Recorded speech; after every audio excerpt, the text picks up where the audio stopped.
আপনাদের কাছে একটা সাইকেল আছে অথবা আপনি নতুন একটা সাইকেল কিনেছেন, সেটা চালিয়ে অনেক মজা পাচ্ছেন, সাইকেলে একটা আলাদা স্মুথনেস কাজ করতেছে, কিন্তু কিছুদিন যাওয়ার পর সেই স্মুথনেসটা জানি কোথায় হারিয়ে যায়, চালিয়েও আগের মতন একটা মজা পাওয়া যায় না। তাহলে আপনি ঠিক ভিডিওতে ক্লিক করেছেন। আসসালামু আলাইকুম, আমি Samin Shahed, welcome to my Facebook page, YouTube channel. আজকে আমি সাইকেলে একদম বেসিক বিষয় সম্পর্কে আমি কথা বলবো, যেগুলো এজ এ সাইকেল থাকলে আমার মনে হয় আপনাদের জানা জরুরি।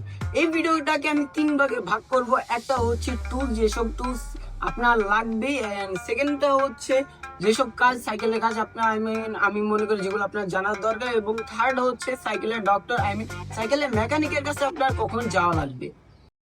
প্রথমে আসি আমরা টুলসে। আর এটা হচ্ছে আমার টুল বক্স, অথবা আমি এটাকে জাদুর বক্সও বলে থাকি, কারণ আপনারা সবাই জানে আমি একজন স্টান্ট রাইডার। সো আমার সাইকেল নষ্ট হওয়া খুবই স্বাভাবিক, বাট গ্রাউন্ড থেকে আমার বাসা প্রায় বলতে পারেন 10 কিলো। সো এই 10 কিলোর মধ্যে যে সাইকেল নষ্ট, আমি যে কি কষ্ট, এইটা আমার যে কতবার সাইকেল ঠেলে আনার হাত থেকে বাঁচাইছে বলার বাইরে। তো এটা খুললে আমরা কি কি দেখতে পারবো, এটাতে অনেক ওয়াশার নাট টাট এগুলো আছে, এগুলো আপনাদের কাজে না। আপনাদের কাজে যেগুলো আছে সেগুলো আছে এই এল গুলো। হ্যাঁ গাইজ, আপনাদের যদি সাইকেল থাকে অবশ্যই অ্যালিঙ্কি সেট লাগবেই। আমি বলবো যে 100 টাকার যে অ্যালিঙ্কি সেটটা আছে ওটা অবশ্যই অ্যাভয়েড করবেন, কারণ ওটা বেশি দিন টিকে না। একটা কি দুইটা ইউজ নাট খুলে দেখবেন না অ্যালিঙ্কি সেটটা নষ্ট। তো আপনারা যা করতে পারেন 200 কে 300 টাকার যে অ্যালিঙ্কি সেটটা আছে ওইটা নিতে পারেন, অথবা আপনার শুধু এই 4 আর 5 অ্যালিঙ্কিটা কিনতে পারেন, কারণ আপনার সাইকেলের প্রায় 80% কাজ এই 4 আর 5 নাম্বার এলিঙ্কি দেওয়া হয়ে যায়। তো এই এলিঙ্কি কিনতে পারেন। তারপর আসি রেঞ্জে হচ্ছে এইরকম রেঞ্জ কিনবেন, মানে এটা কি রেঞ্জ বলে জানি না, কিন্তু এত বড় কেনার দরকার নেই, এর থেকেও ছোট সাইজের আছে ওইটা কিনবেন, যাতে আপনারা সহজেই ক্যারি করতে পারেন। আর তারপর 15 নাম্বার ডালিটা কিনতে পারবেন। এই দুইটার মধ্যে যে কোনো একটা কিনলে হয়ে যাবে। আমি বলবো অবশ্যই এটা ছোট ভার্সনটা ইউজ করতে পারবেন, কারণ এটা হচ্ছে অ্যাডজাস্টেবল। দেন চলে যাই আমরা প্লাসে। প্লাস হচ্ছে আপনার সাইকেলে অনেক কাজে লাগবে টুকটাক, এটার কোনো নির্দিষ্ট কাজ নেই, বাট এটা আপনার লাগবেই সাইকেল ঠিক করতে গেলে। তারপর আসি আমরা সাইকেলে যেসব কাজ আপনার জানা একদম জরুরি। প্রথমে হচ্ছে আমাদের ব্রেক টিউনিং করা। আমরা অনেকেই জোরে হচ্ছে প্যাডেল দিয়ে, কিন্তু চাকাটা অতটা রোটেশন করে না, অতটা ঘুরে না। তার মেইন কারণ হচ্ছে আপনার ডিস্কের সাথে আপনার ব্রেক প্যাডটা ঘষা খেয়ে আছে, যার কারণে আপনার রোলিংটা বেশি পাচ্ছেন না, যার কারণে আপনার পায়ের জোরটা বেশি দিতে হচ্ছে। এর কারণে আমাদের যে 5 নাম্বার এলটা আছে ওইটা দিয়ে আমরা চেষ্টা করব ডিস্ক এবং ব্রেক প্যাডটা মাঝে রাখতে, তাহলে হয়ে যাবে আপনাদের সাইকেলের যে রোলিং টেস্ট ভালো মতন আসবে।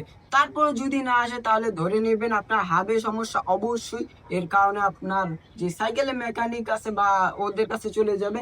দেন আসি আমরা হচ্ছে গিয়ার শিফটার। ঢাকা শহরে সাইকেল চালানোর জন্য যে গিয়ার শিফট করা যে কতটা জরুরি, একমাত্র ভাই যারা চালান তারাই জানেন। এই শিফটিং যদি ঠিক না থাকে ভাই, বিশ্বাস করে আপনি জ্যামের মধ্যে অনেক প্যারা খাবেন। দেন আপনার যদি বাসা ঢাল নামতে হয়, উঁচু উঠতে হয়, তাহলে আরো প্যারা খাবেন। তো এই শিফটিংটা ঠিক করা অনেক জরুরি। এটা কেমনে করবেন, প্রথমে এই তারটা আছে, এই তারটা একটু কি বলে টাইট লুজ দিয়ে এটা হচ্ছে শিফটিংটা ঠিক করা যায়। দেন আমরা শীত চাকা।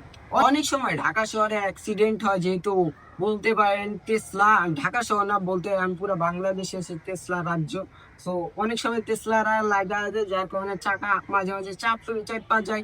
তো এই চাপার চাকাটা ঠিক করার জন্য আপনাদের এই রেঞ্জ গুলা দিয়ে অ্যাডজাস্ট করতে হবে, মিডলে আনতে হবে, দেন আবার টিউনিং করতে হবে ইটিসি। তারপর চলে যায় আপনারা কখন সাইকেলের ডক্টর অথবা মেকানিকের কাছে যাবেন।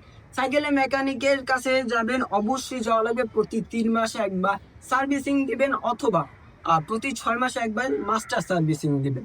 দেন আপনাদের ঘাড়ের সেটটা যদি মনে করেন টাইট দিলেন তাও ঠিক হচ্ছে না, তা আপনারা অবশ্যই ঘাড়ের সেট চেঞ্জ করতে হবে, তখন তো যাওয়াই লাগবে। দেন হাবে সমস্যা থাকলে যাওয়া লাগবে। দেন আরেকটা হচ্ছে অনেক আছে এই ক্র্যাঙ্ক সেটটা নড়বড়ে তাও চালে, এটা কিন্তু ঠিক না।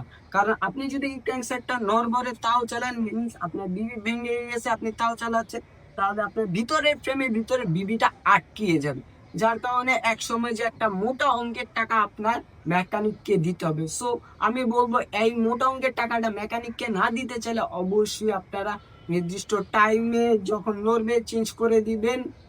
আসছে। তো এই ছিল আজকের সাইকেলের বেসিক নিয়ে টুকটাক ভিডিও। তো নেক্সট কোন বিষয়ের উপর ভিডিও চান অবশ্যই কমেন্টে জানাবেন।